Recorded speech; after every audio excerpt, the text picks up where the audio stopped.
and thank you for joining me. Many of you in this room are my friends. Many of you in this room know me. Many of you have cheered for me, or you worked with me, or you supported me. Now, every one of you has good reason to be critical of me. I want to say to each of you simply and directly, I am deeply sorry for my irresponsible and selfish behavior I engaged in. I know people want to find out how I could be so selfish and so foolish. People want to know how I could have done these things to my wife, Elin, and to my children. And while I have always tried to be a private person, there are some things I want to say. Elin and I have started the process of discussing the damage caused by my behavior. As Elin pointed out to me, my real apology to her will not come in the form of words. It will come from my behavior over time. We have a lot to discuss. And however, what we say to each other will remain between the two of us. I am also aware of the pain my behavior has caused to those of you in this room. I have let you down. I have let down my fans. For many of you, especially my friends, my behavior has been a personal disappointment. To those of you who work for me, I have let you down personally and professionally. My behavior has caused considerable worry to my business partners. To everyone involved in my foundation, including my staff, board of directors, sponsors, and most importantly, the young students we reach, our work is more important than ever. 13 years ago, my dad and I envisioned helping young people achieve their dreams through education. This work remains unchanged and will continue to grow.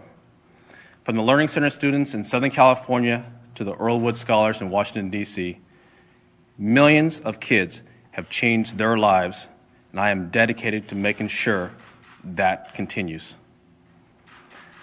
But still, I know I have bitterly disappointed all of you. I have made you question who I am and how I could have done the things I did. I'm embarrassed that I have put you in this position. For all that I have done, I am so sorry.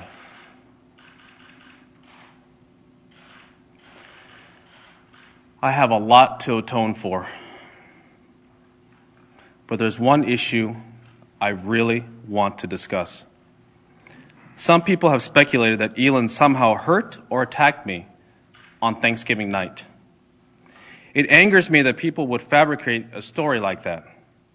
Elin never hit me that night or any other night. There has never been an episode of domestic violence in our marriage, ever. Elin has shown enormous grace and poise throughout this ordeal. Elin deserves praise, not blame. The issue involved here was my repeated irresponsible behavior. I was unfaithful. I had affairs. I cheated. What I did is not acceptable, and I am the only person to blame. I stopped living by the core values that I was taught to believe in. I knew my actions were wrong, but I convinced myself that normal rules didn't apply. I never thought about who I was hurting. Instead, I thought only about myself. I ran straight through the boundaries that a married couple should live by. I thought I could get away with whatever I wanted to.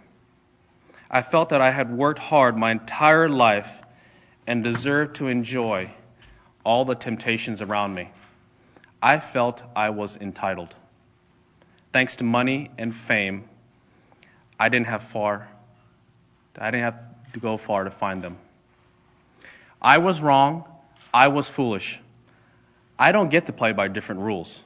The same boundaries that apply to everyone apply to me. I brought this shame on myself.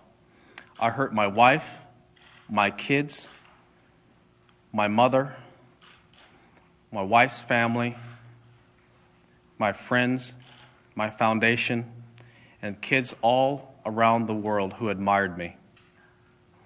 I've had a lot of time to think about what I've done.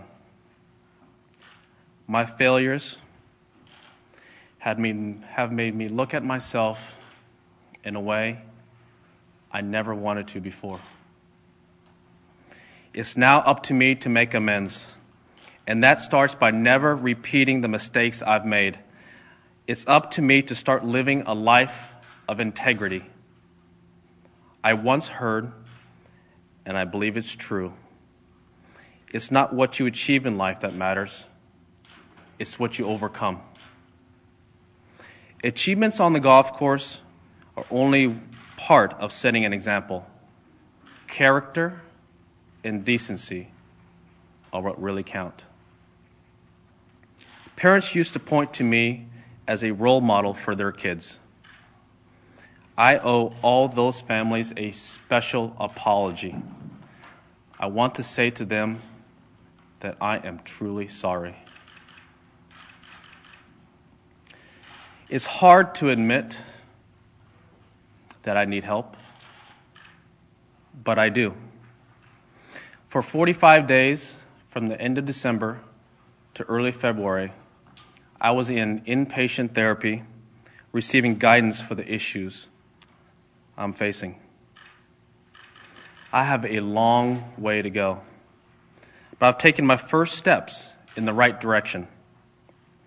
As I proceed, I understand people have questions. I understand the press wants to ask me for the details of the times I was unfaithful. I understand people want to know whether Elin and I will remain together. Please know that as far as I'm concerned, every one of these questions and answers is a matter between Elin and me. These are issues between a husband and a wife. Some people have made up things that never happened. They said I used performance-enhancing drugs. This is completely and utterly false. Some have written things about my family. Despite the damage I have done, I still believe it is right to shield my family from the public spotlight. They did not do these things. I did. I have always tried to maintain a private space for my wife and children.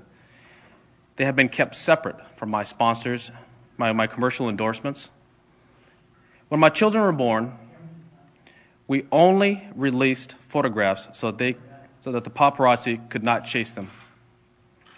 However, my behavior doesn't make it right for the media to follow my 2.5-year-old daughter to school and report the school's location. They staked out my wife and they pursued my mom. Whatever my wrongdoings, for the sake of my family, please leave my wife and kids alone. I recognize I have brought this on myself. And I know, above all, I am the one who needs to change. I owe it to my family to become a better person. I owe it to those closest to me to become a better man. That's where my focus will be. I have a lot of work to do, and I tend to dedicate myself to doing it.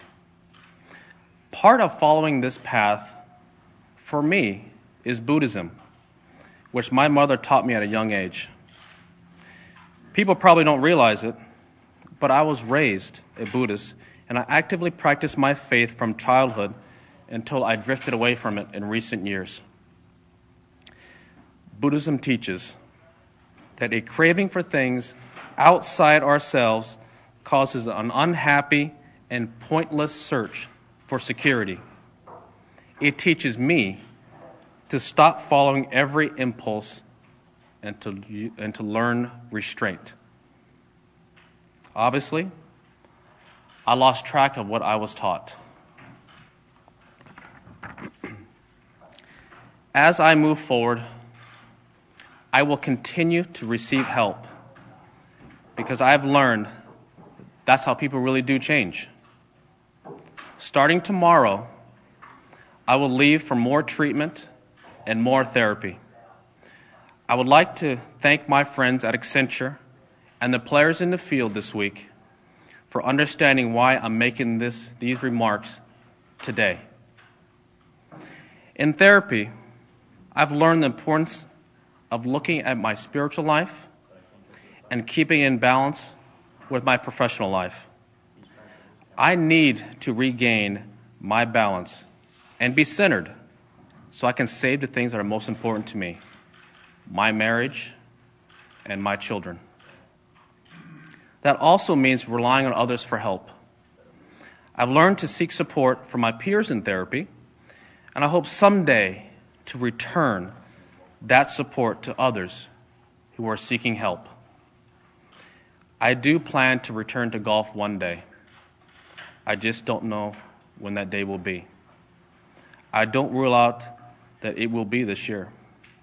When I do return, I need to make my behavior more respectful of the game.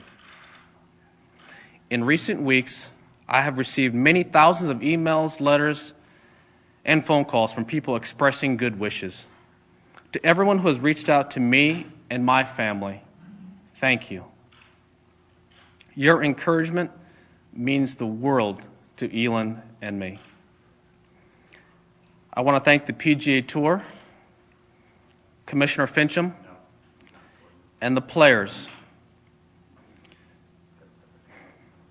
for their patience and understanding while I work on my private life.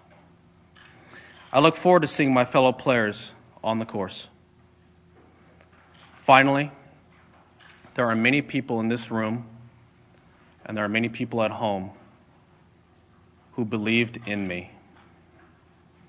Today, I want to ask for your help. I ask you to find room in your heart to one day believe in me again. Thank you.